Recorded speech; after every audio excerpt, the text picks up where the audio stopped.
Hello everybody, welcome to the Foreign Fork YouTube channel. Today I am showing you one of my very favorite kitchen appliances, my pressure cooker, and we're gonna be making one of my very favorite pressure cooker recipes, American Goulash in the pressure cooker.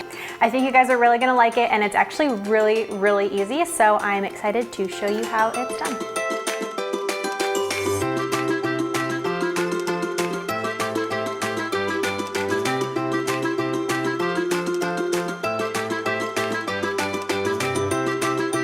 So the first thing I'm gonna do is set my pressure cooker to the saute function, and my pressure cooker actually, it gets pretty hot and sometimes it burns things pretty easily, so I'm gonna turn the temperature down to its lowest setting, which for my pressure cooker is 302 degrees.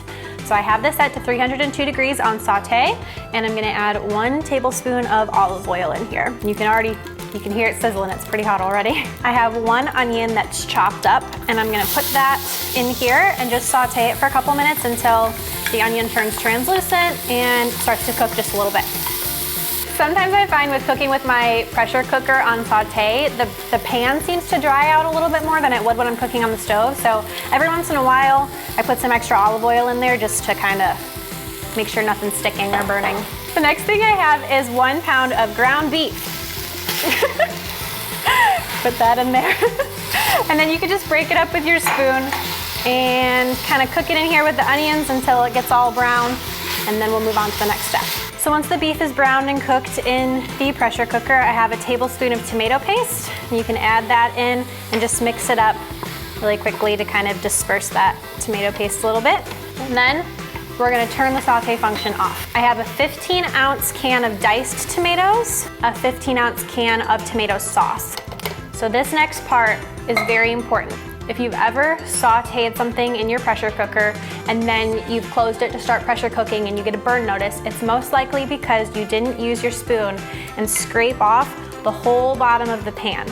And that is no fun because then your meal is ruined. Once you scrape down the inside of your pot, I have 1 cup of chicken broth and then 2 cups of elbow macaroni. And once you put your macaroni in there, don't stir it, but just kind of press the macaroni down so that it's submerged in the liquid. And finally, we're gonna put the seasonings on top. So I have a teaspoon of paprika, a teaspoon of Italian seasoning, a half teaspoon salt, and a tablespoon of Worcestershire sauce. I literally don't know. Worcestershire? Worcester? I don't know. Whatever this is, a tablespoon of Worcestershire sauce. And that's it. So you're not even gonna mix in the seasonings, just kind of again press it down a little bit like you did with the noodles, just to make sure it's kind of submerged underwater.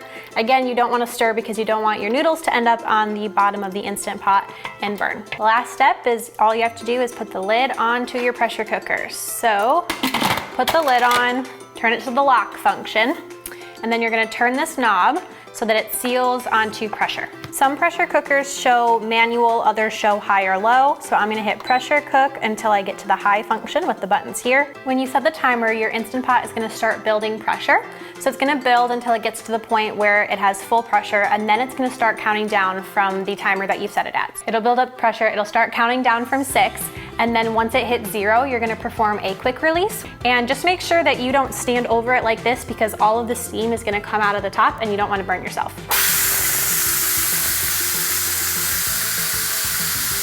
So cool! So now you can see our lid can move, which means it's unlocked, the pressure is gone. So I'm gonna move it to the unlock function, take the lid off, and there you have it. Goulash. It's not quite done, there's one more step, but I wanted you to see this view first. That cooked pasta, it's literally magic. So I have 2 cups of shredded cheddar cheese. So I'm gonna take the cheese and I'm gonna put it into the goulash while it's still hot and warm. I'm gonna stir it up so that the cheese melts in there. I'm getting a facial right now. There you have it, folks. My super quick, easy, simple recipe for pressure cooker goulash. I love this recipe, and it's actually one of those most popular recipes on my blog. So I would love if you tried it. If you do, let me know in the comments how it turned out. You can find the full recipe at the URL in the description of this video. And don't forget to check out the other videos on my website, both from recipes around the world, as well as some really awesome Instant Pot recipes that I'm excited to share with you as well. I am going to take a bite here. Thanks for watching, and I will see you soon.